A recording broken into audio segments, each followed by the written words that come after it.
பழமையான காலத்தில் அசுரர்களின் ராஜாவாக சூரபத்மன் எனும் பேராசைமிகு அசுரன் இருந்தான்.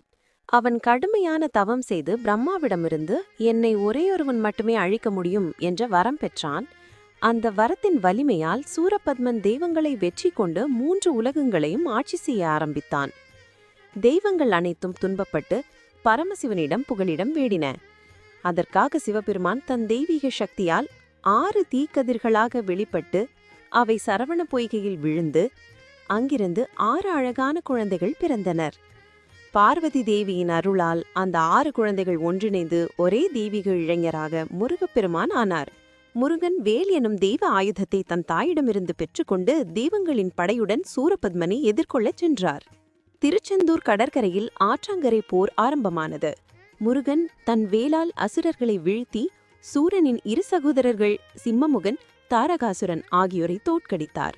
இறுதியாக சூரபத்மன் மாய்கொண்டு மாபெரும் மயிலாகவும் பின்னர் மாம்பழமாகவும் மாறினான்.